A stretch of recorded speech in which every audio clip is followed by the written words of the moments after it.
Buonasera. Internet libero. Sicuro? Internet libero. Sicuro? Internet libero, sicuro. Internet libero, sì, sì, sì, sicuro. Internet sicuro. Libero?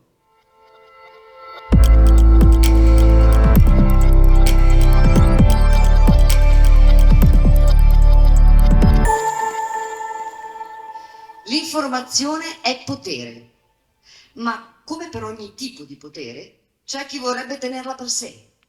L'intera eredità scientifica e culturale del mondo, pubblicata nel corso dei secoli in libri e riviste, è sempre più digitalizzata e resa inaccessibile da parte di una manciata di società private. Vuoi leggere i documenti che contengono le più famose scoperte scientifiche? Devi pagare. Devi pagare un prezzo enorme a editori come Reed e Savier. C'è chi sta lottando per cambiare questa situazione. Il movimento per l'open access ha battuto e combattuto valorosamente per assicurarsi che gli scienziati non dessero via il copyright sul proprio lavoro, ma che invece lo pubblicassero su internet, a condizioni che consentano a chiunque di accedervi. Aaron Swartz da Guerriglia Open Access Manifesto, scritto in Italia a luglio del 2008, quando Aaron aveva 21 anni. Paolo Attivissimo, giornalista informatico.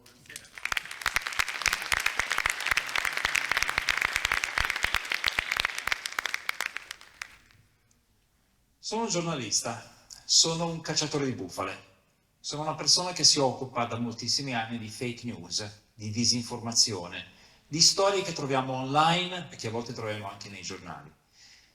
La disinformazione e le notizie false sono sempre esistite, dai tempi della donazione di Costantino, dai tempi dei protocolli dei Savi di Sion, documenti falsi costruiti dall'alto, da qualcuno, da un governo, da una religione, per ottenere un vantaggio politico, sociale, un controllo sulla società.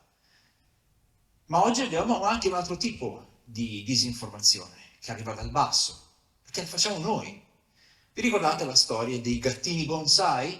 Circolava questa storia secondo la quale c'erano degli allevatori crudelissimi di gattini allevati in bottiglia che vendevano questi animaletti che assumevano man mano la forma del recipiente di vetro, proprio come le navi in bottiglia, e poi fra indicibili sofferenze morivano e venivano comprati nuovi esemplari. C'era questo terribile mercato. Non era vero, ma funzionava benissimo. Quello che colpiva di questa storia era l'emozione, lo shock. L'animale era carino, la storia era tenera, c'era la paura del diverso perché questa storia veniva attribuita a qualcuno che era al di fuori della nostra società. Erano i giapponesi che facevano queste cose o altre storie di questo tipo. Abbiamo distribuito noi questa cosa, l'abbiamo mandata in giro. Le storie sugli avvenimenti più recenti, dalle preoccupazioni sulla salute alle notizie di guerra, arrivano e noi le riceviamo e le mandiamo attraverso internet e i nostri canali social.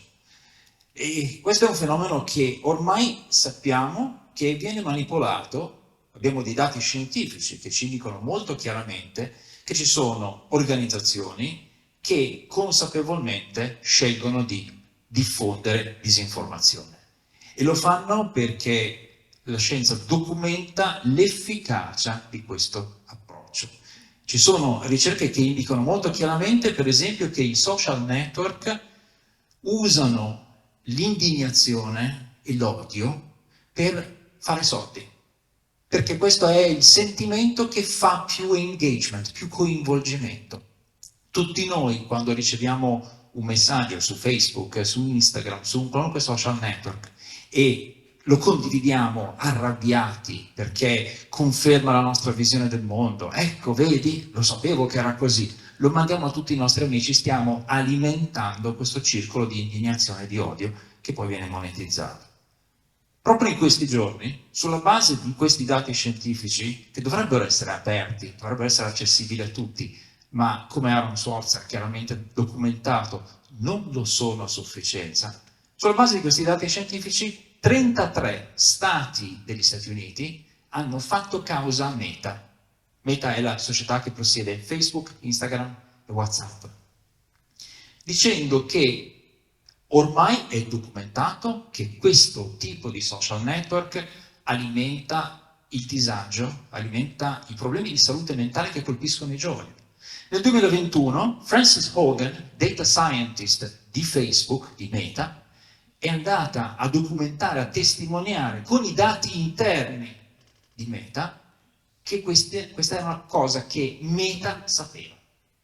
Insomma, abbiamo una potente organizzazione commerciale come Meta che sa che il suo prodotto fa danni sociali, ma continua a mantenere quell'approccio. Quindi abbiamo un grosso problema. Quello che sta succedendo inoltre è che chi dovrebbe vigilare e informarci su questo tipo di problema, purtroppo sta perdendo la propria capacità di farlo. Il giornalismo.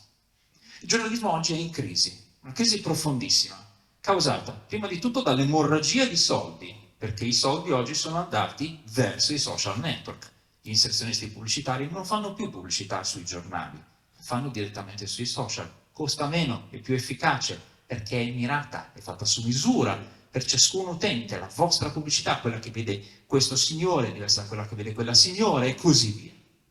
E questa è una cosa che i giornali non possono fare. E questo ha cambiato il mondo del giornalismo. Un collega mi raccontava recentemente, quando gli ho chiesto, ma scusa, perché i giornali escono con degli articoli pieni di errori? Ma perché fanno scrivere dei pasticcioni, dei dilettanti? Oggi un giornale italiano di tiratura nazionale ha titolato «Gli Stati Uniti accusano l'esercito di Kiev di uccidere i soldati che si ritirano». Erano in realtà i soldati russi, ma fa niente, è un errore, è stato corretto. Perché c'è questo metodo? La ragione me l'ha spiegata un collega. Mi ha detto, guarda, noi siamo sul filo del rasoio, dobbiamo fare le cose entro 20 secondi, 30 secondi da quando esce la notizia d'agenzia, dobbiamo pubblicare immediatamente, perché se non lo facciamo noi, poi ci sarà qualcun altro, qualche altra testata che arriverà prima di noi, si porterà tutti i dati e gli introiti pubblicitari, si riprenderà lui. Quindi il giornalismo è all'interno di questa tempesta perfetta. Abbiamo disinformazione prodotta, veicolata da internet, presa e soprattutto che prende soldi e toglie soldi al mondo del giornalismo, e quindi non sappiamo come reagire. Chi ci dovrebbe aiutare, chi ci dovrebbe difendere contro le fake news, ci sta veramente sta perdendo la possibilità di controllare le cose. C'è un terzo elemento in tutto questo, ed è l'intelligenza artificiale. L'intelligenza artificiale ormai dovunque, qualunque cosa fai c'è di mezzo ChatGPT, lo si nomina dappertutto, perché è una novità dirompente, è una tecnologia che sta trasformando qualunque settore di lavoro. L'intelligenza artificiale facilita le fake news, facilita la generazione di notizie false. Le fake news oggi vengono fabbricate, intere pagine, interi siti. NewsGuard recentemente ha segnalato l'esistenza in italiano di decine di siti che fanno notizie completamente inventate. Non perché vogliono disinformarci, vogliono convincerci di qualche opinione particolare, ma semplicemente perché vogliono farci leggere qualche cosa, darci del contenuto nel quale ficcare delle pubblicità e quindi guadagnare sulla nostra attenzione. Questo è un fenomeno che rischia di mettere in crisi la nostra percezione della realtà e non sappiamo esattamente come difenderci. Però ci sono delle soluzioni. Io e tanti colleghi facciamo debunking, facciamo verifica delle notizie. Cerchiamo di togliere le fandonie da quello che vediamo in giro. Non è un problema di internet, è un problema di tutti i mezzi di comunicazione. A volte anche un TG1 può pubblicare una notizia falsa. Mancano gli strumenti di correzione, di smentita rapida.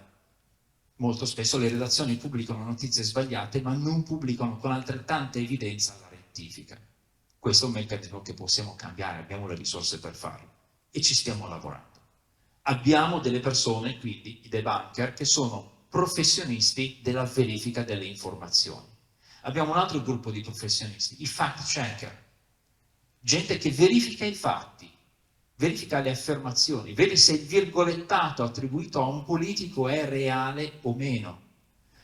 Abbiamo redazioni, come per esempio in Francia Le Monde da tempo ha un sottogruppo in redazione che si occupa semplicemente di verificare quello che hanno scritto i colleghi, possibilmente prima che lo pubblichino.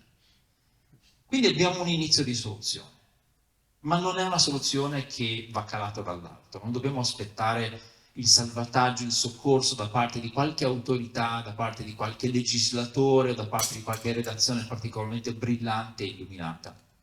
Possiamo fare anche noi la nostra parte. È essenziale, perché alla fine siamo noi che decidiamo di prendere un contenuto trovato su un social network, letto su un giornale e condividerlo con i nostri amici e alimentare quel circuito di indignazione che fa diventare così ricche alcune persone al mondo e impoverisce tutte le altre. Il primo trucco è conoscere noi stessi. Vi ricordate la storia che vi ho raccontato all'inizio? Il gattino bonsai. Mentre io ve la raccontavo, probabilmente questa storia ha evocato in voi delle emozioni, dei sentimenti.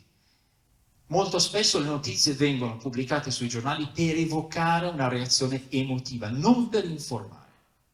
Quindi dobbiamo imparare a resistere alla tentazione. Quando vediamo una notizia che lavora sulle nostre sensazioni, sui nostri sentimenti, alziamo la guardia. Chiediamoci se è il caso di condividerla. Abbiamo degli strumenti tecnici. Ce n'è uno che vi consiglio di cominciare subito a utilizzare. È una cosa molto pratica, molto semplice. Si chiama AdBlocker. È un'applicazione che puoi installare sul telefonino, sul computer, sul tablet, che blocca le pubblicità. Togliamo l'ossigeno a chi fa disinformazione. Togliamo il reddito pubblicitario a chi fa fake news. Teniamo attivi questi filtri che bloccano la pubblicità e li lasciamo aperti soltanto sui siti che fanno buona informazione. Puniamo quelli che fanno disinformazione, premiamo quelli che invece fanno un buon lavoro. E non è difficile distinguere chi fa uno e chi fa l'altro mestiere. Dobbiamo inoltre cambiare le nostre abitudini. C'è un passo molto importante, che è poco istintivo, e invece dobbiamo cambiare i nostri istinti e cercare di resistere a quella spinta viscerale che ti capita quando leggi qualcosa sul tuo telefonino e ti viene voglia di parlarne a tutti, perché non ci credi, o perché ci credi, o perché sei arrabbiato, perché sei indignato, perché quella cosa ti sta scavando un'emozione dentro. Ed è il non condividere se non sei sicuro. Se noi riusciamo a mettere insieme questi elementi, l'attenzione, la tecnologia che ci permette di punire e premiare, la nostra cura nella condivisione delle cose che vediamo online, semplicemente dicendo se non ho il tempo di controllare non condivido, che ci creda o no, che io sia d'accordo o meno, non ha importanza. Se riusciamo a fare queste cose, riusciamo a contrastare la fake news e il risultato fondamentale sarà che io sarò felicemente disoccupato. Grazie.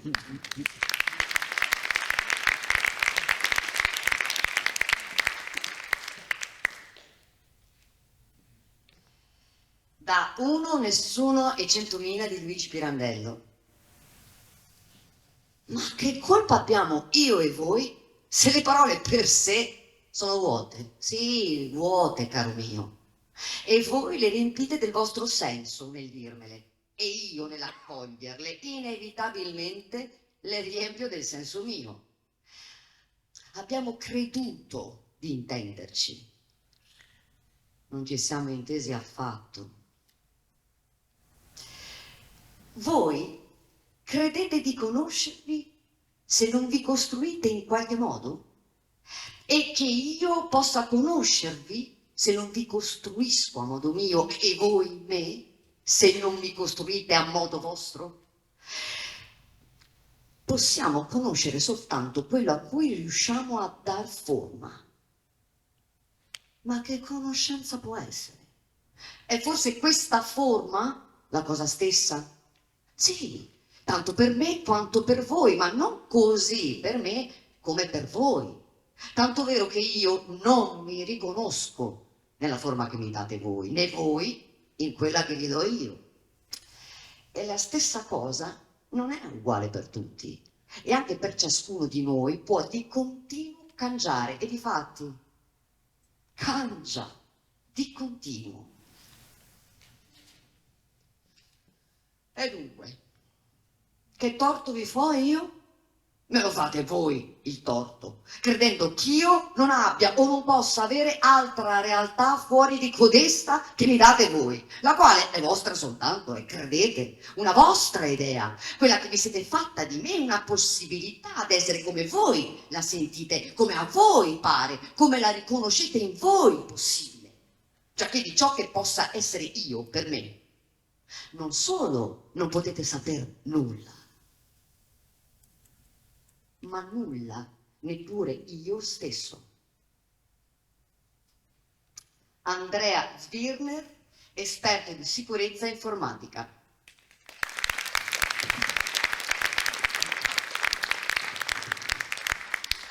Grazie, buonasera. Sono Andrea Zwirner e sono un esperto di sicurezza informatica. Mi occupo di aiutare prevalentemente le aziende ad evitare di farsi rubare i dati e cadere vittime in generale di attacchi informatici che possono interrompere la loro operatività. Sono un profondo stimatore del lavoro di Paolo, di Giovanni, e sono vagamente emozionato di trovarmi in mezzo a questi due pilastri del contesto in cui lavoro. E oggi volevo portarvi, anche tramite Pirandello e l'interpretazione di Francesca, indietro nel tempo e fare un ragionamento con voi su come si sono evolute le minacce che arrivano da internet. E va bene, io vi ho detto, lavoro con le aziende, però penso che ciascuno di noi si senta a rischio quando si interfaccia con internet, sa che qualcosa c'è, non è in grado di mettere a fuoco che cosa sia. La maggior parte di noi. E vi posso dire oggi che io sì, sono stato forse operativo nella sicurezza informatica. Oggi che io sono più un capitano d'azienda, sento che i miei ragazzi, che hanno mediamente 20 anni meno di me, sono chilometri avanti a livello di consapevolezza rispetto a me. Quindi parto dal terreno di comfort, dalla zona di comfort, e vi porto indietro nel tempo. Perché la prima cosa di cui mi viene naturalmente da parlare quando parlo di minacce per tutti noi è quella del phishing, termine che sicuramente avete tutti sentito, ma che forse non tutti riuscite a mettere a fuoco per quello che è. E ricondurremo il discorso esattamente sul tema della consapevolezza, così come lo ha portato Paolo, tra l'altro, e del conoscere se stessi. Non tutti ricorderete, magari a suo tempo, 15 anni fa, neanche tutti avevate un'email, ma non tutti ricorderete cos'era il phishing 15 anni fa. 15 anni fa il phishing erano delle mail completamente sgrammaticate che muovevano su una delle cose più belle che ci sono nell'animo umano, cioè la solidarietà.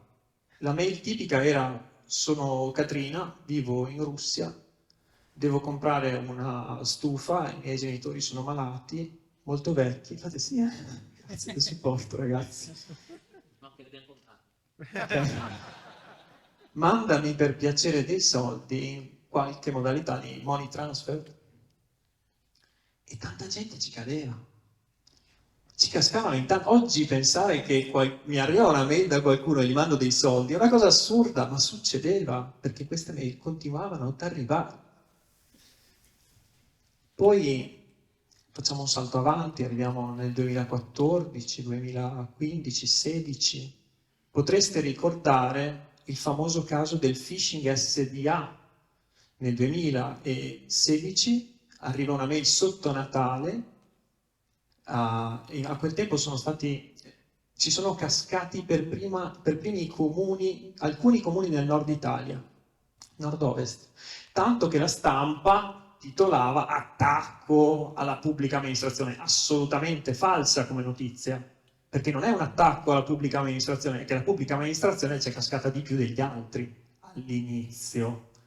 E quindi cosa è successo? È successo che sono cominciate le campagne con i criptovirus. Quindi i dati delle pubbliche amministrazioni, in generale delle aziende, venivano cifrati e a questo punto veniva chiesto un riscatto, qualcosa di cui tutti avete sicuramente sentito parlare. E cosa è successo in quel caso? Perché ha avuto quell'impatto questa mail? Perché a quel tempo noi pensavamo, vedendo le cose per ciò che siamo e non per ciò che sono, noi pensavamo, ma questi ragazzini che fanno questi bisticci con i computer non hanno altro da fare che disturbare me. Questo era il nostro pensiero. Beh, eravamo lontanissimi dal poter cominciare ad instradarci verso la soluzione, perché non avevamo la più pallida idea di cosa stesse succedendo. Cosa stava succedendo? Stava succedendo che in realtà dietro alla mail di Katrina non c'era un ragazzino che voleva tirare su 2 monetine, c'erano persone con grande, eccezionale spirito imprenditoriale, stavano gettando le basi per quello che è oggi il phishing come lo conosciamo, basato su ingegneria sociale. E quindi cos'è stato il phishing SDA? Perché da lì c'è stato uno spartiacque che poi ci ha velocemente portati a quello che c'è adesso. C'è stato un cambio di prospettiva. Sostanzialmente non ci si basava più sulla solidarietà. Semplicemente hanno deciso, dobbiamo forse sfruttare nell'animo umano qualcos'altro. E il phishing SDA cos'è stato? C'è un pacco da ritirare, per ritirarlo scarica questo modulo, compilalo e svincola il pacco. E la gente scaricava il modulo, faceva doppio clic per aprirlo, faceva partire il virus, si cifrava tutti i dati e a questo punto era ora di pagare il riscatto. Quindi, che cosa è cambiato? È cambiato il fatto che non è più una questione di solidarietà verso una povera persona nell'est dell'Europa. Semplicemente siamo a rispondere ad una nostra esigenza. C'è un pacco che devo ritirare e quindi scarico il modulo, lo compilo e ritiro questo pacco. Al di là di tutti gli aspetti tecnici che sono cambiati drasticamente, questo del phishing SDA è stato uno spartiacque nel mondo del phishing, la cosa essenziale che è stata fatta da questi grandi imprenditori che stanno dietro a questi atti criminali è stata non mandare una mail sgrammaticata. La mail era perfetta, in italiano perfetto. E quando cliccavi non finivi su un sito a caso con una pagina bruttissima per rubarti dei dati, finivi su un sito perfetto. E la scelta imprenditoriale che è stata fatta a quel punto è stata: io il sito non riesco a farlo perfetto, quindi cosa faccio? Scarico quello originale e lo ricarico uguale.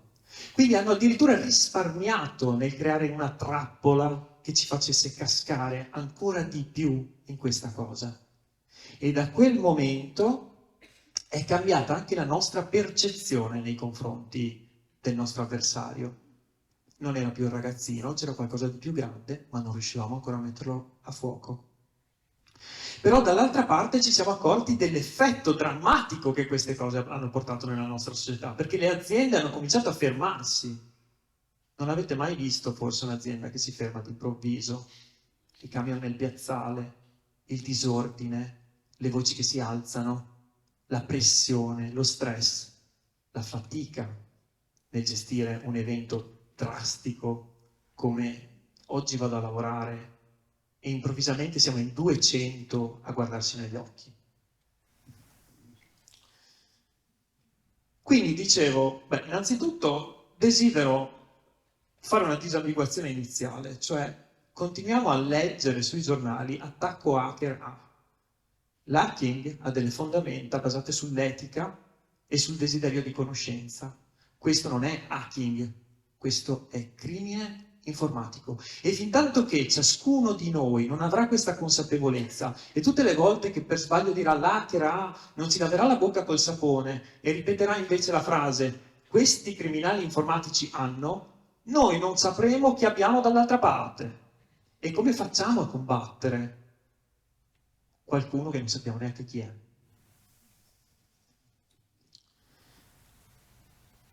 Bene, la minaccia si evolve, diventa sempre più raffinata. Oggi al galoppo la tecnologia sta aiutando ancora di più.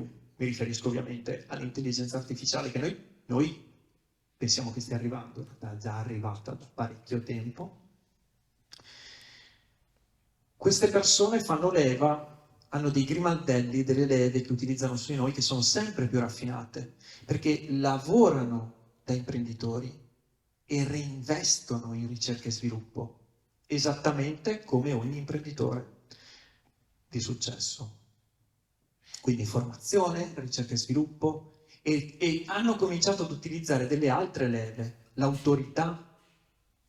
Mi arriva la mail dal Ministero delle Finanze, apri questo allegato per, o mi arriva la mail da altro ministero, gestione pandemica, non parliamo di cos'erano gli allegati nelle mail da un ministero, falso ovviamente, nelle quali si intimava il titolare a gestire la questione pandemica nei confronti dei dipendenti secondo quanto in allegato. E questo cosa ci dimostra? Ci dimostra che sanno sfruttarci sempre meglio tramite leve di ingegneria sociale. Cioè fanno ingegneria su quello che siamo noi, conoscendoci molto bene, conoscendo molto bene quei meccanismi di azione e reazione. A Trieste c'è un bellissimo modo di dire che fracca il bottone e salta il macaco. È esattamente questo. Mi arriva la mail alle 5:30 di pomeriggio che devo chiudere, c'è una cosa urgente da fare, track, quello è il momento. Quindi cosa dobbiamo fare? Non dobbiamo stare mai tranquilli? Allora, la risposta semplice è sì, però diventa una vita molto difficile. Di fatto ci troviamo in svantaggio, in partenza. Siamo in svantaggio. C'è una bellissima frase del Talmud, che è, dopo Pirandello riporta anche il Talmud, che noi non vediamo le cose per ciò che sono, noi vediamo le cose per ciò che siamo. E di fatto noi non siamo dei criminali. E quindi difficilmente quando ci troviamo davanti ad un atto nei nostri confronti criminale lo riusciamo a riconoscere nell'immediato. Non fa nell'immediato. E quindi dobbiamo essere preparati. E quindi anche su questo la via della salvezza passa attraverso la consapevolezza. E torno al fatto che finché li chiamiamo hacker non abbiamo capito niente e non ce la possiamo fare. E anche in questo caso, magari vi aspettavate un discorso super tecnologico, ma anch'io vado su conoscere se stessi. Cioè, se l'attaccante, l'avversario, cerca di utilizzare su di me una leva basata sull'urgenza, e beh, sono io che devo sapere che effetto fa su di me l'urgenza, che effetto fa su di me l'autorità. Avete presente? Ci sono delle persone che vengono fermate, guidano, vengono fermate dalla polizia e sono assolutamente tranquille, io sono fra questi. Quindi non ho questo senso di imbarazzo nei confronti dell'autorità. Invece ci sono persone che tranquille non sono. È una cosa che penso tutti abbiamo potuto esperire questa.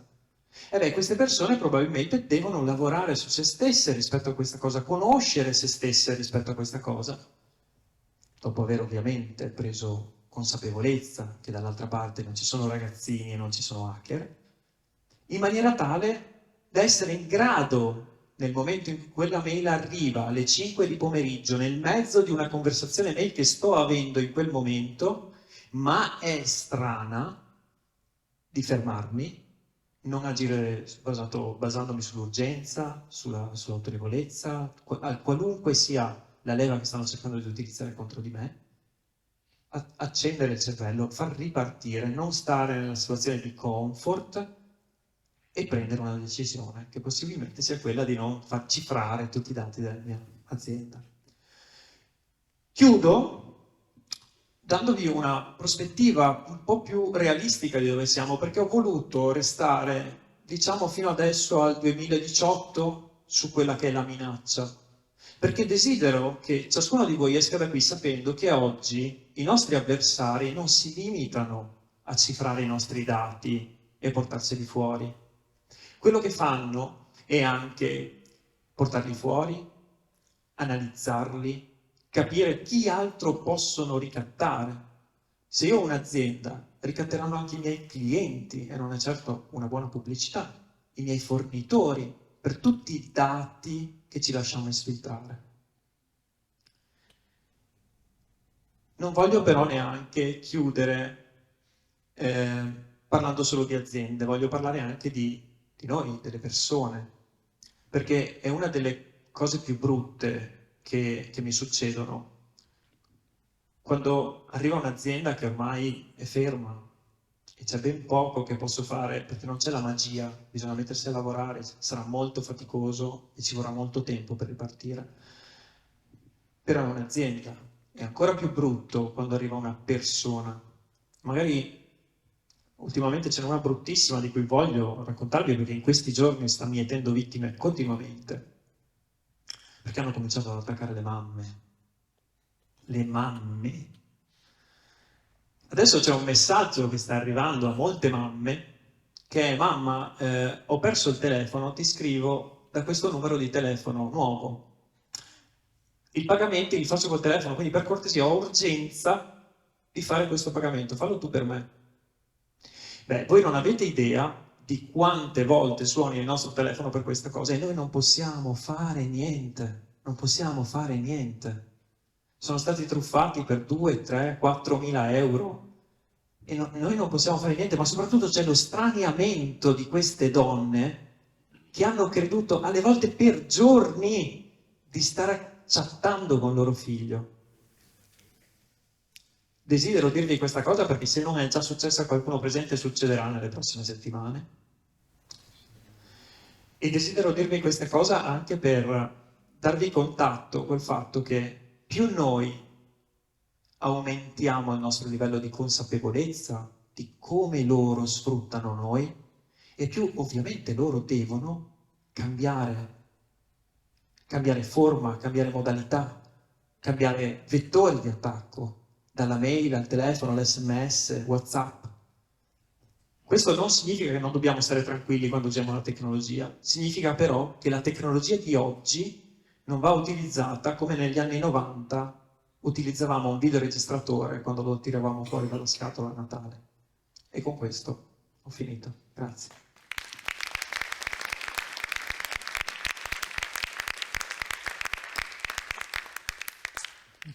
Non c'è giustizia nel rispettare leggi ingiuste. È tempo di uscire allo scoperto e, nella grande tradizione della disobbedienza civile, dichiarare la nostra opposizione a questo furto privato della cultura pubblica. Tratto da Il guerriglia Open Access di Aaron Swartz. Giovanni Ziccardi, professore di informatica giuridica all'Università Statale di Milano e autore del libro Aggiustare il mondo, la vita, il processo e l'eredità di Aaron Swartz.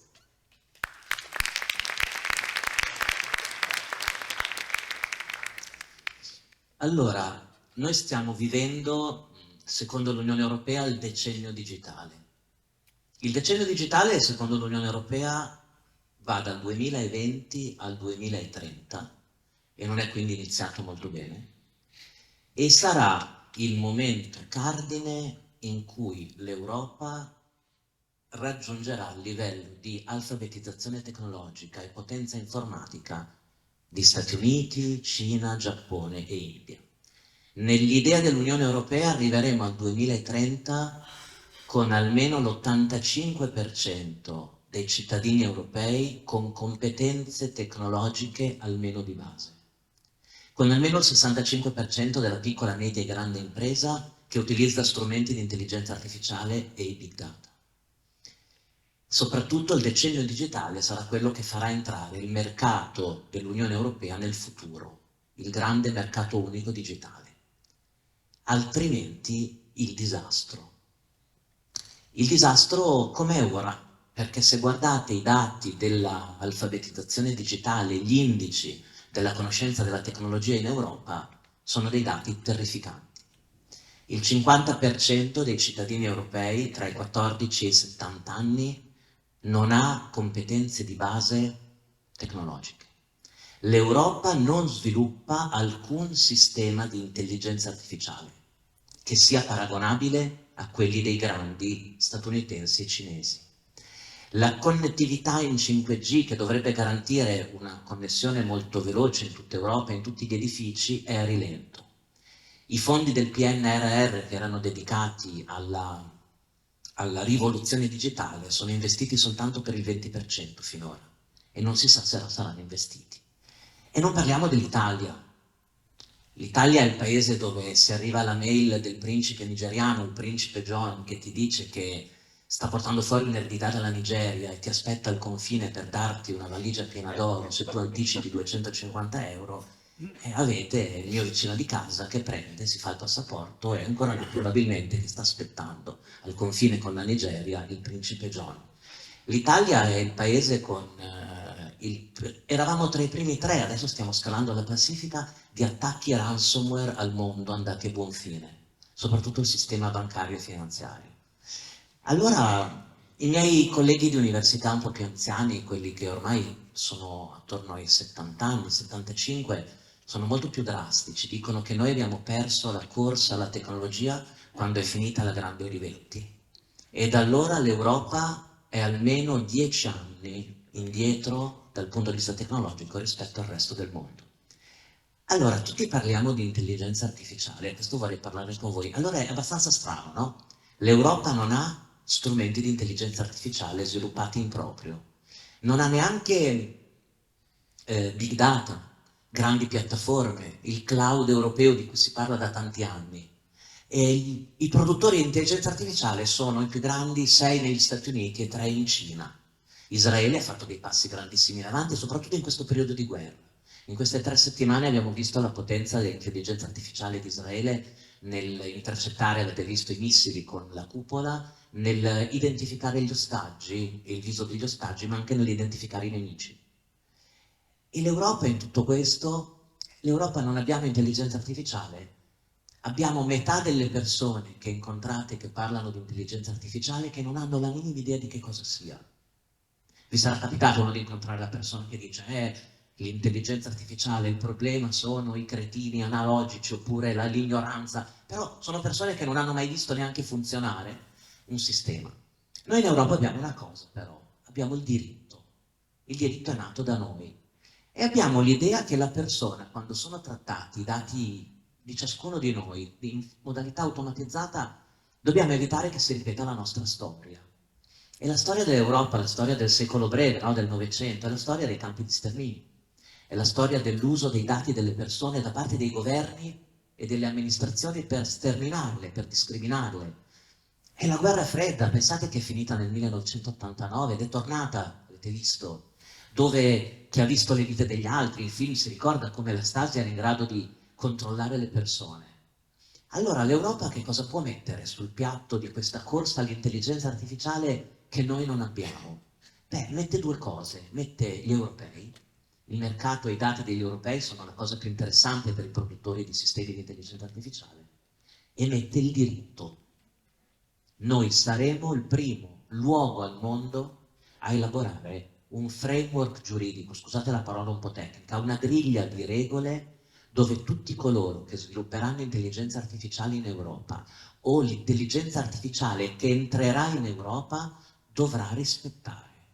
E questo è il dibattito che c'è in queste settimane, pensate, perché le ultime discussioni sul testo finale del regolamento sull'intelligenza artificiale si stanno facendo in questi giorni. E guardate, a noi non arriva, ma c'è una lotta politica incredibile, perché se questo provvedimento non viene approvato ed entra in vigore prima del cambio di governance dell'Unione Europea, c'è il timore che una futura governance dell'Unione Europea, più legata al controllo, alla sicurezza, siamo in periodo di guerra, abbandoni l'idea di mettere al centro i diritti delle persone. Allora vi volevo in 3 minuti raccontarvi, noi abbiamo seguito come Università di Milano i lavori preparatori di questo provvedimento, come è nato e quali sono i punti essenziali. In Europa vogliamo che l'intelligenza artificiale metta al centro l'uomo, i diritti dell'uomo, la sua dignità, la non discriminazione, viene definita antropocentrica. E come si fa a far sì, da un punto di vista giuridico, che ogni intelligenza artificiale sviluppata da noi o importata, io se siete d'accordo direi importata, perché se guardiamo gli investimenti finora fatti in Europa in intelligenza artificiale sono praticamente pari a zero, tranne un po' la Francia, un po' l'Inghilterra, un po' la Romania che stanno investendo anche quasi 2 miliardi, ma in Italia, lo dico a bassa voce, non abbiamo neanche il Ministero per l'innovazione tecnologica, non abbiamo il Ministero per le tecnologie, quindi non aspettatevi investimenti a breve. Ma allora che cosa possiamo mettere? Noi possiamo mettere delle regole per cui l'intelligenza artificiale importata, ChatGPT è la prima che vi viene in mente, le debba rispettare, altrimenti non sarà ammessa. E sapete come ha ragionato il legislatore europeo? Ha ragionato in un'ottica di rischio. Eviteremo l'accesso in Europa di strumenti di intelligenza artificiale rischiosi o chiederemo ai produttori di prevedere delle regole. E le regole sono semplici. Prima regola: mi fai prima un'analisi del rischio, una valutazione dell'impatto e un piano di mitigazione dei danni dell'intelligenza artificiale che stai per implementare. Ma prima, non dopo. Che cos'è un'analisi del rischio? È rappresentarvi tutto il peggio che possa capitare con l'utilizzo di quel sistema. Seconda regola: i dataset, la qualità dei dati che i sistemi di intelligenza artificiale mangiano deve essere impeccabile. Qualità dei dataset. Se no, se uno si impegna a nutrire un sistema di intelligenza artificiale con dati che sono quello che sono, di bassa qualità, è come quando fate una ricetta, no? Un piatto e partite con ingredienti di base di cattiva qualità. L'output sarà discriminatorio o sarà irregolare. Terza regola: trasparenza. Trasparenza nei confronti dell'autorità. Ci sarà, vi do un annuncio, un garante per l'intelligenza artificiale. Voi direte un altro garante, ne abbiamo già tanti di autorità. È prevista un'autorità di controllo per l'intelligenza artificiale, cui i produttori dovranno dare una descrizione del loro sistema perché l'autorità conosca e possa intervenire. E poi trasparenza nei confronti dell'utente. Gli andrà spiegato il tutto. Ma ci sono 2 parametri che stanno terrorizzando i produttori di intelligenza artificiale di tutto il mondo. Perché vi ricordo, c'è solo l'Europa che sta pensando a una normativa in tal senso. Gli altri non ci pensano neanche lontanamente. Hanno paura che un framework legale possa bloccare l'innovazione. Sentite le 2 regole finali che stanno bloccando le trattative a Strasburgo, a Bruxelles. E la prima: occorre una tracciabilità completa delle modalità con cui l'intelligenza artificiale è arrivata a un determinato risultato. Cioè la possibilità di ripercorrere dall'inizio alla fine come ha operato. Ora, vi dico una cosa in amicizia: io ho dei colleghi nordamericani che stanno sviluppando sistemi di intelligenza artificiale, sono già 5 anni che mi dicono che non riescono a capire la loro creatura come è arrivata a un determinato risultato. Non riescono a... Del resto, più è intelligente, pur nei limiti, sapete, dell'intelligenza artificiale, più prende direzioni. La seconda è ancora più bella delle regole dell'Unione Europea, è più interessante, perdono. Sarà sempre necessaria la supervisione dell'essere umano. Ogni strumento di intelligenza artificiale dovrà avere di fianco una persona, in carne ed ossa.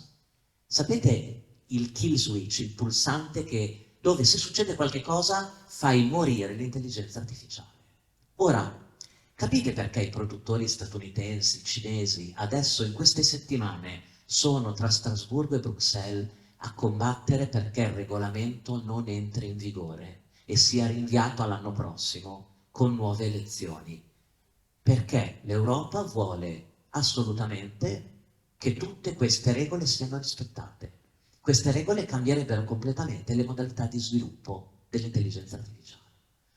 E quindi avete un'altra fortuna, oltre a quella di essere nel decennio digitale, avete la fortuna di qui a Natale di poter seguire, in base a queste piccole nozioni che vi ho dato in un quarto d'ora, la più grande battaglia che è in corso tra un'Europa che non avrà la tecnologia, ma ha il diritto che è nato qui e mette al centro la dignità della persona, e Stati Uniti, Giappone per i videogiochi, Israele, India e soprattutto Cina, che invece trattano le persone come consumatori o come cittadini da sorvegliare, quindi spingono perché l'intelligenza artificiale arrivi in questo modo anche in Europa. Io spero di tornare magari anche l'anno prossimo, e magari l'anno prossimo potremo vedere insieme se di qui a gennaio-febbraio, dopo sapete che comincerà il cosiddetto semestre bianco per l'Unione Europea, da gennaio a giugno comincia la preparazione delle elezioni, quindi un provvedimento così importante che è la bandiera anche della Spagna, dell'attuale presidenza, deve essere deciso in queste settimane. E in queste settimane, e chiudo, sapete su che cosa stanno decidendo? Stanno decidendo se ChatGPT deve essere considerata, come l'Unione Europea vuole, un'intelligenza artificiale ad alto rischio e quindi soggetta a questo elenco di regole che vi ho detto, o se deve essere spostata nell'intelligenza artificiale a rischio minimo, dove l'unico obbligo sarà la trasparenza. Cioè ChatGPT vi dovrà dire: sono un'intelligenza artificiale. Sapete dove stanno lottando anche? Sull'uso della videosorveglianza da parte delle forze dell'ordine nei luoghi pubblici, per usare il riconoscimento facciale per motivi di sicurezza e la biometria delle persone. Come Hong Kong, vi ricordate quando ci furono le riprese durante le proteste? E poi stanno lavorando sull'uso del riconoscimento facciale per il flusso di migranti e la tratta degli esseri umani e il riconoscimento dei passaporti, quindi dei documenti e la falsificazione dei documenti. Vedete che ci sono 3 punti che stanno bloccando. Le grandi società, il law enforcement, chiedono che questi tipi di intelligenza artificiale si possano utilizzare senza tutte quelle regole.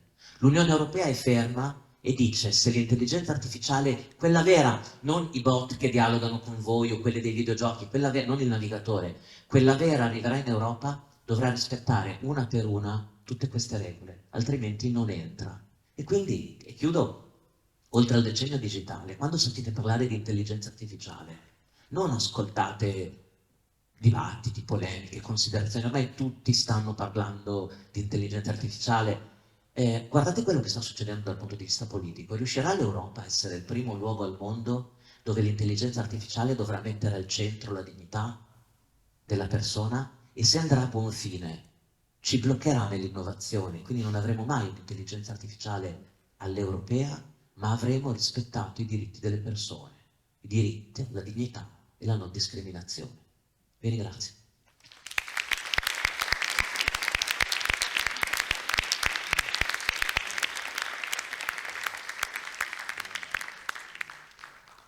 Buonasera, io sono anche il moderatore occulto della serata. Mi tocca questo ingrato compito di moderare me stesso, ma so che c'è un microfono che si sta preparando per raccogliere le vostre domande, perché vogliamo coinvolgere assolutamente voi in questo senso. Ecco l'uomo del microfono, e aggiungo giusto un paio di noticine su quello che avete raccontato.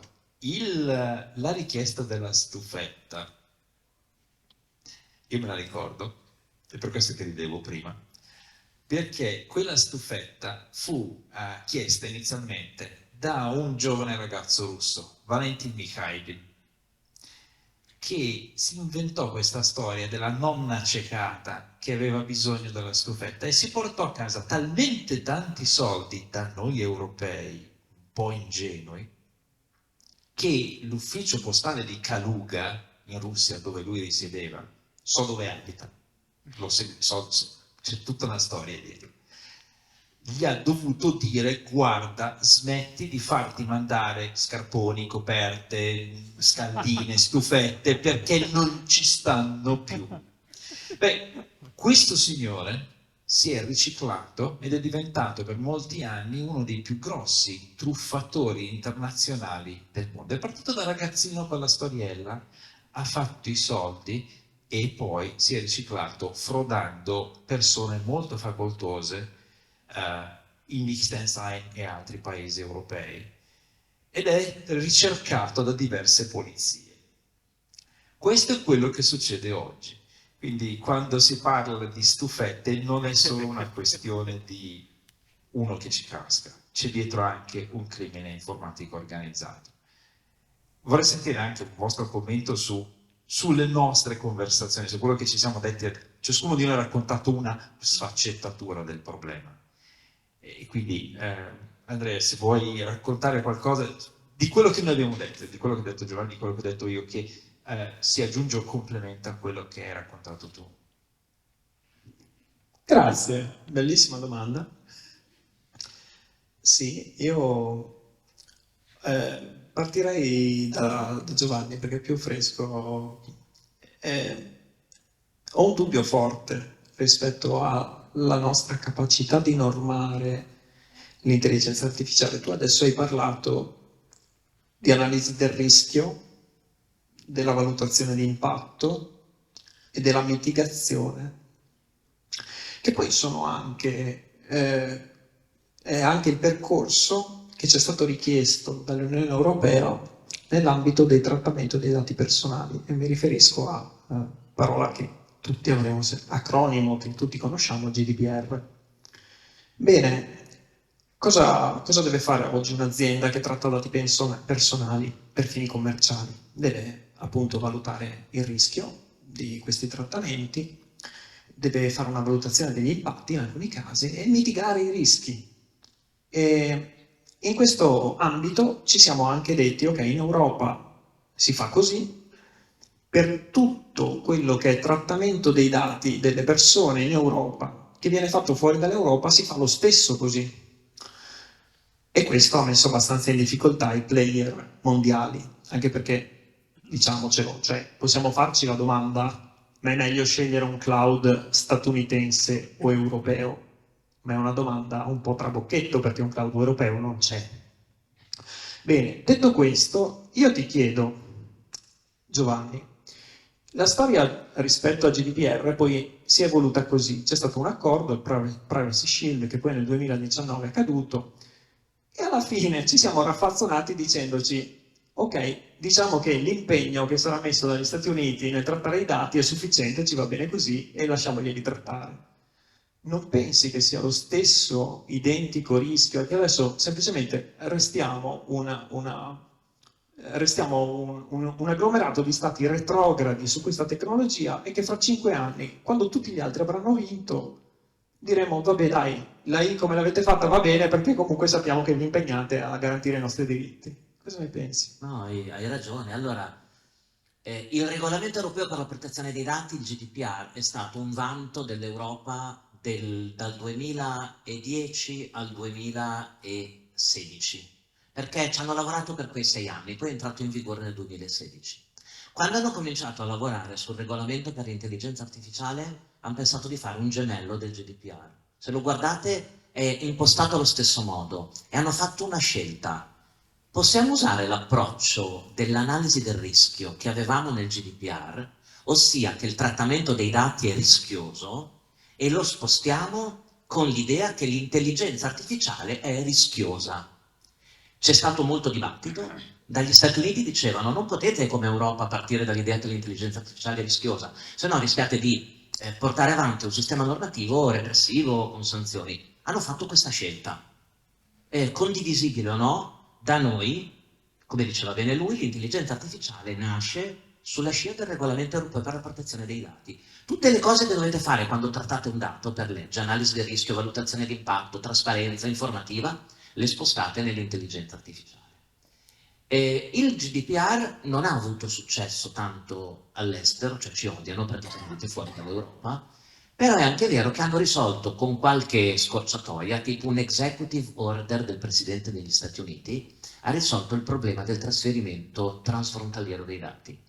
Ho letto oggi, prima di 2 ore fa, il Presidente degli Stati Uniti ha annunciato che pubblicherà a ore il primo executive order sull'intelligenza artificiale. Lo sta facendo perché, in vista di un'eventuale approvazione degli atti europei, hanno annunciato che sarà di circa 200 pagine, quindi una lettura si preannuncia interessante. Perché? perché tutti i dati degli europei ora, sapete, vanno negli Stati Uniti, in Cina, in Israele, dove ci sono l'intelligenza artificiale. Non ti so rispondere perché è stata una scelta politica, io potrei dirti se la approvo o meno. Secondo me, se voi già caratterizzate l'intelligenza artificiale come un qualche cosa che è rischioso, capite che la prospettiva è già, cioè il fuoco è già un po', come dire, magari sarebbe stato preferibile l'intelligenza artificiale è la tecnologia che permetterà all'Europa di entrare nel futuro, però stiamo attenti che ci può essere qualche rischio. Invece lì c'è stata la piramide del rischio, con al vertice l'intelligenza artificiale che sarà assolutamente vietata, quella alla cinese, quella della cittadinanza a punti, della catalogazione sociale, quella che inganna il consumatore. E poi tutte le altre sono ad alto rischio. Di buono c'è che chi finora ha fatto un bel lavoro sulla protezione dei dati, cioè ha cominciato a entrare nell'ottica del GDPR, probabilmente con le norme sull'intelligenza artificiale potrà portare le competenze di cyber security, di analisi del rischio, anche nell'intelligenza artificiale. Però hai azzeccato il punto, è stata la scelta dell'Europa di considerarla come tecnologia a rischio. Forse un po' anche la paura di tecnologia che noi non vediamo, no? Perché non la sviluppiamo. È la paura dei film americani Terminator, dell'intelligenza artificiale che noi viviamo molto, sapete, anche nel legislatore è molto condizionato dall'idea dello scienziato pazzo con la tecnologia che può causare una guerra. Ma perché non la sperimentiamo e non la conosciamo di persona? Quindi sì, è stata una scelta che io non condivido tanto, se vuoi che mi apra un po', non la condivido tanto, perché andava bene nel trattamento dei dati, ma partire con l'intelligenza artificiale che è comunque rischiosa, quando tantissima intelligenza artificiale non è rischiosa, ma è a favore dell'uomo, della persona, della sua salute, del traffico, della sostenibilità, però l'Unione Europea ha deciso di individuarla come rischiosa di default e allora prevedendo degli obblighi importanti. Il tempo corre, quindi passerei alle vostre domande. Se ne avete, alzate la mano, l'uomo col microfono correrà da voi sperando che non inciampi perché i gradini sono pericolosi. Abbiamo fatto delle prove in questo senso, ma tutto dovrebbe funzionare perché vorremmo sentire le vostre emozioni, le vostre domande, le vostre curiosità. Questa è una sfida che ci riguarda tutti, voi, i vostri figli, usate tutti ChatGPT, tutti interagiamo con l'intelligenza artificiale, tutti interagiamo con i social network, tutti interagiamo con i sistemi di sicurezza, la gestione delle password, quindi fatevi sotto, fatevi avanti se avete curiosità, noi stiamo qui per cercare di rispondere a queste curiosità. Prego.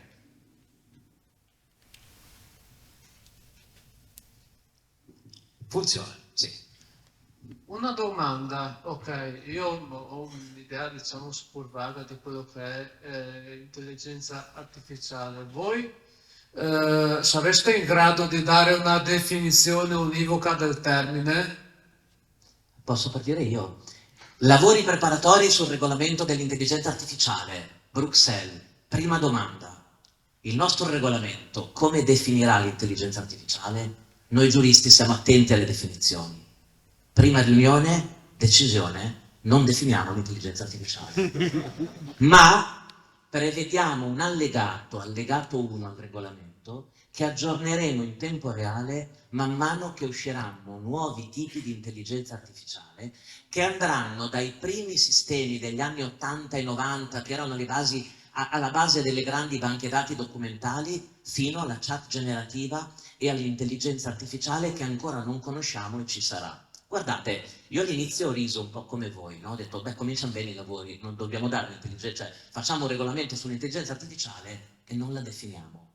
Poi ho pensato che l'idea di svincolare un testo normativo in un allegato, che l'allegato può seguire l'andamento della società, della tecnologia e riempirlo della lista dei vari tipi, machine learning, deep learning, generativa, anche intelligenza artificiale che studiano gli informatici ma che magari non si usa quasi più, è forse stata una buona idea.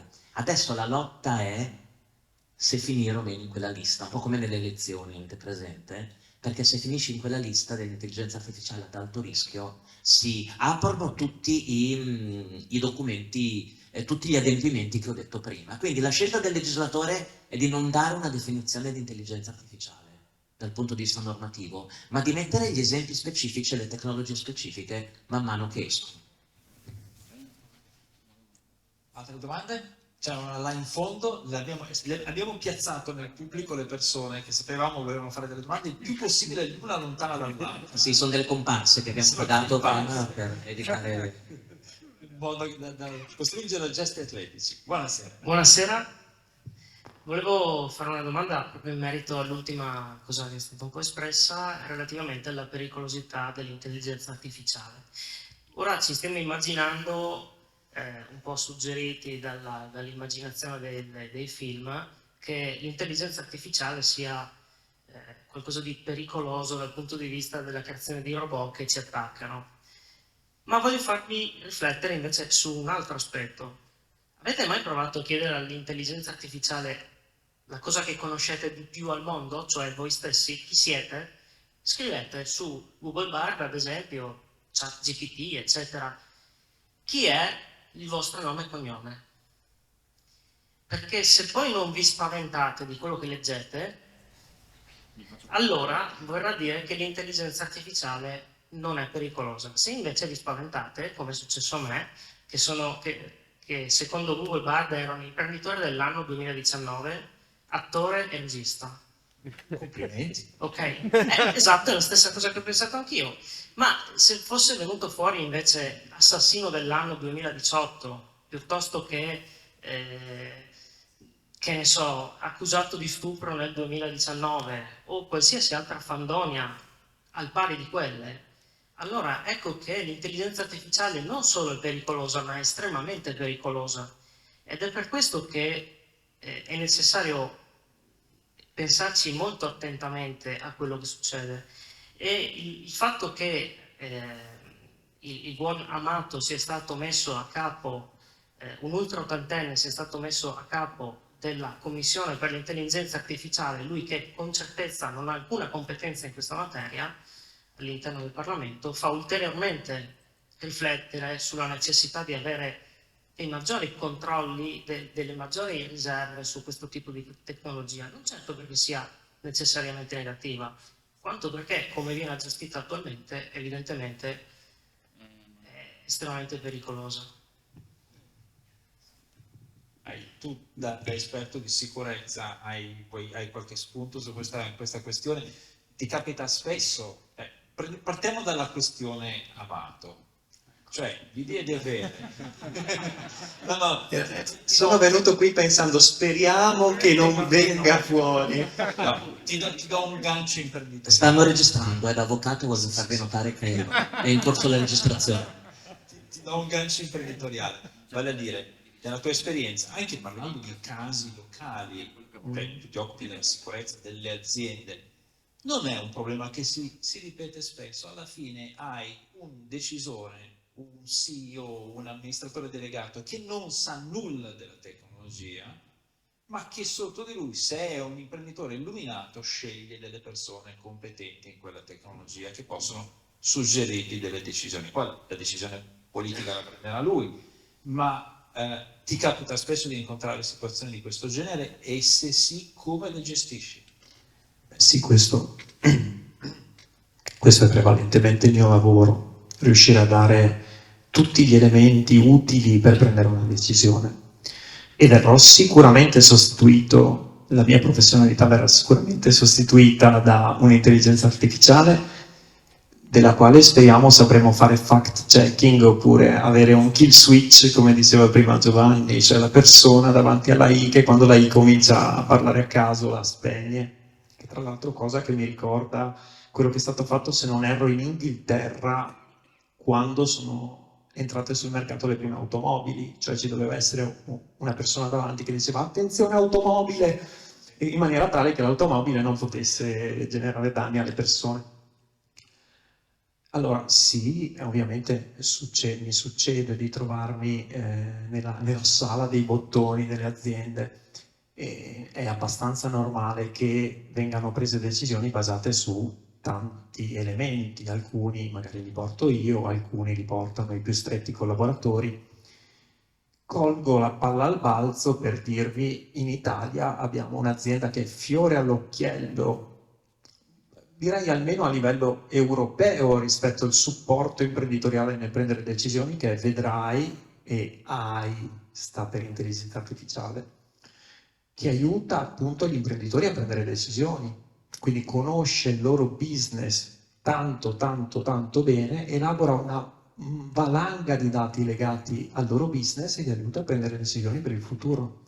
E io credo, anche a giudicare da quanto bene sta andando questa azienda, che le decisioni che prendono gli imprenditori basandosi anche sul supporto dell'intelligenza artificiale siano decisioni che funzionano a livello di business. Poi non so se queste decisioni trascurino i diritti fondamentali delle persone, non credo. Dal mio punto di vista, ovviamente, poi nel prendere una decisione c'è un essere umano che la prende, soprattutto ancora oggi in ambito aziendale, ma anche poi personale. Quindi io non vedo questo tema del rischio. Dall'altra parte, immediatamente quando ho sentito omicida dell'anno 2018, ho pensato, ok, e che domanda faccio io a Paolo legata al fact-checking? Quali sono gli strumenti del debunking? Dal momento che poi noi oggi sappiamo, e Giovanni l'ha detto molto chiaramente, noi sappiamo cosa ci dice la I, ma non abbiamo alcuna possibilità di sapere perché ci dica quello che ci dice. Quindi cosa ne pensi, Paolo?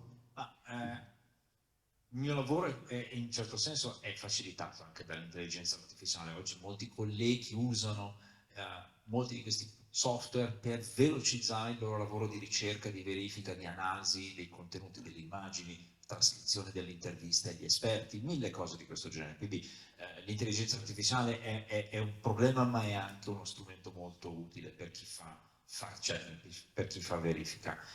Allora, in un caso di questo genere, il primo problema è l'educazione. Cioè, l'idea è un bel gioco, quello di interrogarvi ChatGPT o un Google Bard e chiedergli informazioni su di noi, ma se non siete celebrità, se non c'è una pagina di Wikipedia dedicata a voi, se non siete finiti sui giornali per qualunque motivo, è normale che l'intelligenza artificiale, da pappagallo stocastico, da, come dire, servitore volenteroso che non ti vuole deludere, si inventi qualunque scemenza. Quindi, se ti va bene, ti dirà che sei è un po' come andare dal cartomante, ma è il cartomante che ti dica domani non uscire perché altrimenti finisci sotto la macchina, cerca la Peugeot targata a Vicenza, ecco, mai. È la stessa cosa. Abbiamo dei prodotti che rischiano di essere usati in modo sbagliato. Quindi il primo messaggio è educazione, devi smettere di usare ChatGPT così, o ChatGPT o prodotti analoghi. Sono dei modelli linguistici, usali per elaborazione di testi, va benissimo. Controllali, l'uomo, la persona che deve sempre sorvegliare la macchina, e ti aiuteranno. Io li uso costantemente, funzionano se li usi così. Il fact-checking quindi può essere estremamente utile da questo punto di vista come controllore dell'intelligenza artificiale. E noi facciamo questo tipo di lavoro, cerchiamo di indirizzare l'uso dell'intelligenza artificiale in modo sensato, e poi usiamo gli strumenti investigativi, vai a prendere delle fonti attendibili. Oggi puoi chiedere a alcuni motori di ricerca da dove hai preso queste informazioni, Google Bard, mi dai le fonti, e comincia a dare delle risposte sensate. Lo stesso sto facendo il prodotto analogo di Microsoft. C'è un po' di materiale già pronto che si può cominciare a utilizzare. E poi c'è il caro vecchio fact-checking all'antica, vai a cercare nei database, vai a cercare negli archivi pubblici, vai a cercare negli archivi dei giornali. Uno dei messaggi che il libro di Giovanni Zicardi ha cercato di portare molto in luce è quello di Aaron Swartz, cioè i dati devono essere il più possibile liberi e al nostro servizio. Gli archivi dei giornali devono essere accessibili, perché quella è la nostra memoria storica, è quella che ci consente di verificare, quella che ci consente di avere dei dati sicuri. C'è un piccolo problema, vorrei lasciarvi giusto con una piccola pulce nell'orecchio. Oggi i dati finti generati dall'intelligenza artificiale, quella risposta all'omicida dell'anno, l'imprenditore dell'anno, sta finendo negli archivi di Google, di tutti i motori di ricerca in generale, e quindi stiamo contaminando i dati di riferimento. Sta già succedendo oggi che se tu fai domande del tipo, vai su Google e chiedi dimmi un paese africano che comincia per K, ti dice mi spiace, non ce ne sono, Kenya non esiste. Vabbè. E te lo dice Google, non te lo dice ChatGPT, te lo dice direttamente Google come prima risposta. Questo è uno dei problemi che stiamo affrontando, è un'occasione anche d'oro perché ci sarà la possibilità in questo modo di vendere dei dataset non contaminati. Quella vecchia enciclopedia che avete ancora in casa, quel CD, quel DVD con la vecchia edizione di qualche libro, tenetelo, vi servirà. È prezioso come il ferro delle navi romane è rimasto sott'acqua perché non è contaminato dai test nucleari e quindi ci può servire per fare tanta scienza. Visto che mi avete lasciato amato, visto? E conosco i limiti legali, voi avete fatto proprio degli slalom. È giornalismo. Posso rispondere velocemente? Vai, Stress. No, allora, la sua domanda è molto intelligente sotto 3 aspetti. Primo aspetto, lei ha perfettamente ragione quando dice che se interroga ChatGPT e le dà informazioni diverse su di lei, con anche una lesione della reputazione, non è consentito dalla normativa europea sulla protezione dei dati, dal GDPR. Ecco che allora quando il garante ha bloccato in Italia ChatGPT, vi ricorderete per un mese, ChatGPT aveva promesso che ci avrebbe dato degli strumenti per chiedere la rettifica dei dati non corretti generati da ChatGPT, cosa che non è mai stata fatta. Quindi il primo punto lei l'ha perfettamente azzeccato. Nel nostro diritto, il diritto di rettifica, Rodotà diceva di non essere rappresentati da una falsa luce, che poi questa falsa luce può essere presa da altri, è importantissimo. Purtroppo ChatGPT non lo sta facendo al momento, ha limitato molto, avete visto, la possibilità di chiedere domande su di noi, però. Secondo punto, sentendo la sua relazione, che io il phishing lo adoro, ho scritto un libro sul phishing, secondo me, a parte che mi piace molto il lavoro che fanno loro, sono cominciati in questi mesi il phishing e gli attacchi con l'intelligenza artificiale, col deepfake.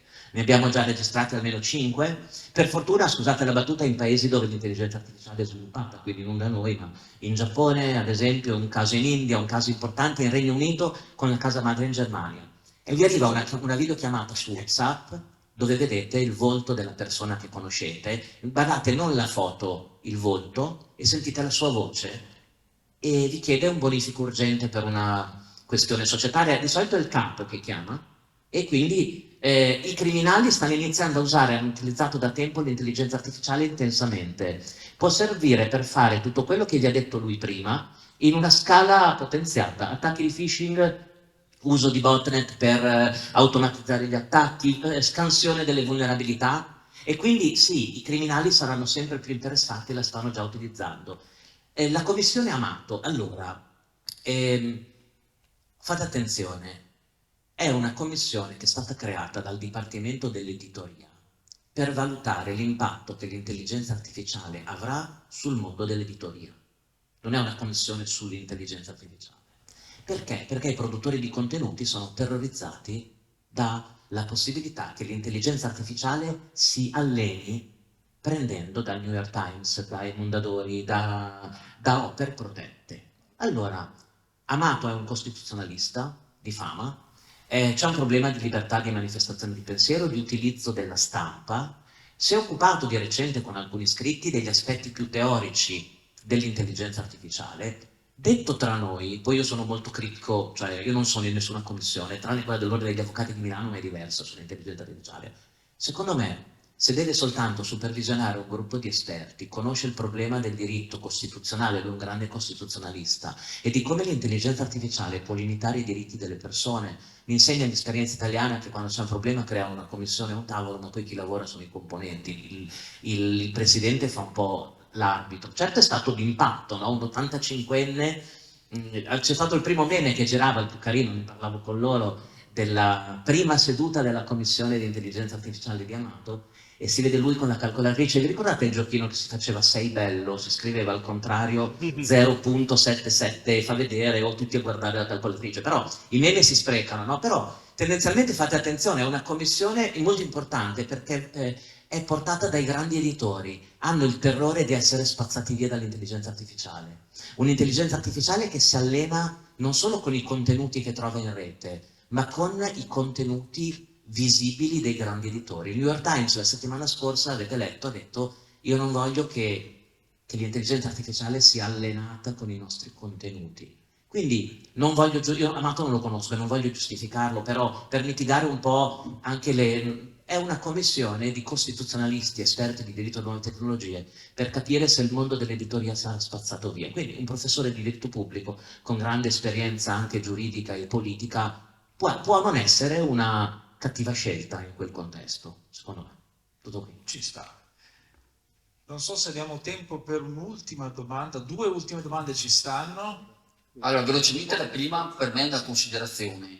Allora, questa settimana per radio ho sentito una notizia che il 90% dei bambini delle elementari di adesso, quando entreranno nel mondo del lavoro, faranno dei lavori che adesso non esistono. Allora, sentendomi questa affermazione, ho detto, ok, questa è una bella affermazione perché si creano nuovi posti di lavoro. Allora, tutto retroscena che mi sono fatto, ok, allora perché si parla di ChatGPT che ci farà perdere miliardi di lavori quando nella realtà abbiamo altrettanti lavori nuovi che verranno creati, che magari se sappiamo da prima che ci saranno questi nuovi lavori possiamo già, tra virgolette, indirizzare la gente verso quei nuovi lavori. Invece ci spaventiamo sulle cose negative, non vediamo la cosa positiva che magari può essere anche, essendo il 90% è tanto. Ok, quindi questa è una cosa che mi ha dato fastidio, si parla solo del negativo e non delle cose positive. E poi un'altra affermazione che dico io sulla intelligenza artificiale, io la vedo come se fosse martello e scalpello per lo scalpellino che fa la sua scultura. Se la sai usare bene, arriva la scultura fatta bene. Se prendo io in mano martello e scalpello, non arrivo a fare la scultura che ha fatto Michelangelo o qualcos'altro. Quindi è il merito di uno di noi imparare a usarla e usarla bene. Secondo me, Amato, cioè per come la vedo io, è una persona che ha sufficientemente l'età e l'esperienza per poter fare un parallelo tra il mondo reale che lui vede tutti i giorni, si farà, cioè non è una persona stupida, si farà dare informazioni su come funziona l'intelligenza artificiale e può fare un parallelismo e quindi può capire cosa è giusto o sbagliato, perché secondo me lui, essendo una persona di cultura e di esperienza nel mondo reale, sa dire cosa è giusto e cosa è sbagliato. L'esempio più classico è i ragazzini di 12 anni che sono super geni, gli manca la cultura di sapere cosa è giusto e cosa è sbagliato. Quindi magari ti dicono subito, ok, in un videogioco voglio fregare quell'altro perché mi ha rubato i crediti del gioco, voglio fare una cosa illegale. Non sanno che è illegale, non capiscono che è illegale. Un adulto sa dirtelo. Amato, secondo me, saprà cosa è giusto e cosa è sbagliato, saprà fare delle scelte ponderate. Speriamo di sì. Io posso solo dire il mio piccolo angolino da giornalista. Molto del terrorismo, del pessimismo sull'intelligenza artificiale, sulla perdita di posti di lavoro è dettato dal fatto che i posti di lavoro che verranno persi per poi essere sostituiti da altri sono nelle professioni giornalistiche. Cioè il mio lavoro da giornalista è uno dei più facili da sostituire oggi con l'intelligenza artificiale perché è elaborazione di testi. Quindi c'è un certo interesse di categoria. Anche i programmatori hanno molto paura. Anche i perché programmatori, la capacità di creazione di codice, di molta intelligenza artificiale. In India sono terrorizzati perché sono tutti molto giovani. L'India è molto giovane e lavorano tutti come programmatori. L'idea che arrivi un'intelligenza artificiale, quindi giornalisti e programmatori sono i due. Ero recentemente a un convegno in Finlandia dove è stata messa una bellissima slide con l'elenco dei lavori che persisteranno e i lavori che verranno trasformati o eliminati. Tutti quelli eliminati o trasformati sono lavori intellettuali, quindi giuristi, avvocati, contabili, revisori. Sopravvivranno gli idraulici, Le pompe funebri? I carpentieri, tutte queste attività che sono estremamente difficili da robotizzare continueranno. Quindi se avete un consiglio di carriera, dovete dare un consiglio di carriera ai vostri figli, magari una laurea in meno e un po' di manualità in più, oltretutto avrebbe il vantaggio che finalmente non ci sarà da aspettare 6 giorni per avere un idraulico che ti ripara. Dimmi. Sì, io chiudo proprio con una nota e direi che l'80% secco delle persone che lavorano nella nostra azienda, che è un'azienda tecnologica, fa dei lavori che quando io ero bambino non c'erano. Quindi questa cosa penso sia una delle tipiche questioni di paura della novità, perché penso che questo cambiamento sia in atto comunque. Ok, abbiamo tempo per un'ultima domanda che è già in posizione, incredibile. mi è andata bene, ma te lo racconto a cena dietro le quinte. Ok. Buonasera a tutti. Allora, io in realtà avevo solo bisogno di un consiglio da parte vostra. Sono un insegnante di tecnologia, di informatica, quindi in realtà alfabetizzazione informatica, 14-16 anni, che sono il nostro futuro. Io ogni tanto entro in classe e dico, voi mi pagherete la pensione, quindi state attenti, insomma. Quindi volevo chiedervi, visto che voi forse riuscite a vedere un po' meglio di me, quello che sarà il futuro di queste tecnologie e il futuro di queste generazioni, che consiglio mi potete dare su come fare attenzione, su come aiutarci a valutare questo rischio dei giovani, soprattutto, che ci dovranno pagare la pensione, si spera, e quindi insomma qualche spicciolo consiglio su dove fargli puntare l'attenzione. Grazie. Io cito giusto rapidamente Swartz. L'informazione è potere. Se sai come funziona questa tecnologia, la sai padroneggiare. Se non la sai usare, ti rovinerà. Quindi è importante. Io vado spesso nelle scuole a insegnare privacy, le basi della privacy e della sicurezza informatica ai ragazzi e alle ragazze. Le ragazze sono molto consapevoli di questa cosa. Quando cominci a fargli vedere che le foto cancellate si recuperano, che i selfie personali non sono privati, improvvisamente diventano estremamente motivate. Quindi è importante far capire che queste non sono nozioni astratte, servono per sopravvivere. La nostra è una giungla digitale. La nostra società è fatta così. Una volta che lo sai, devi imparare a sopravvivere in questa giungla, ti servono gli strumenti e quindi il suo lavoro è benemerito. Se posso... Tranquillo, parolone. Però resto fra voi due.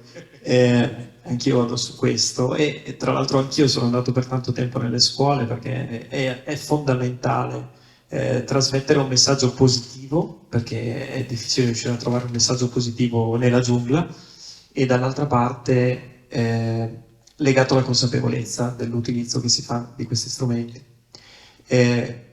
Strumenti tecnologici in generale, ma parliamo ragazzi dai 14-16 anni, quindi sostanzialmente parliamo di social, eccetera.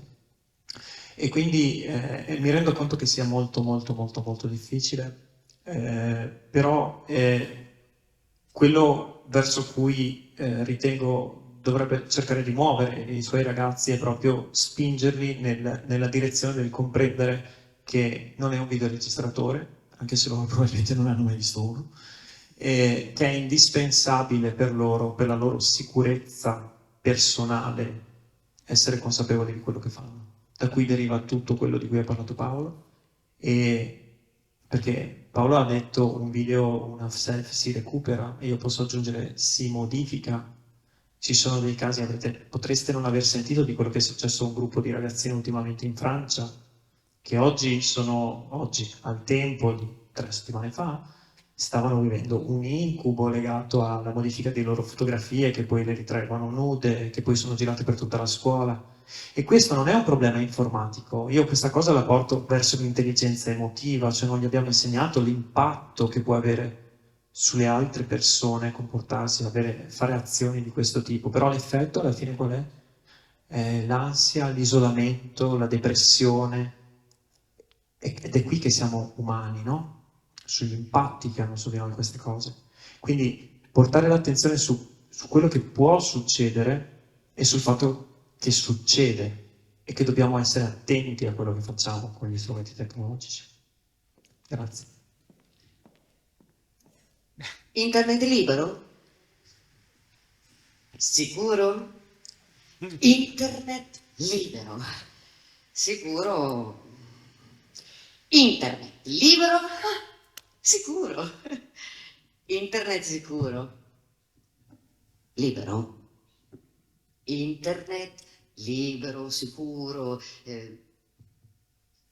Internet.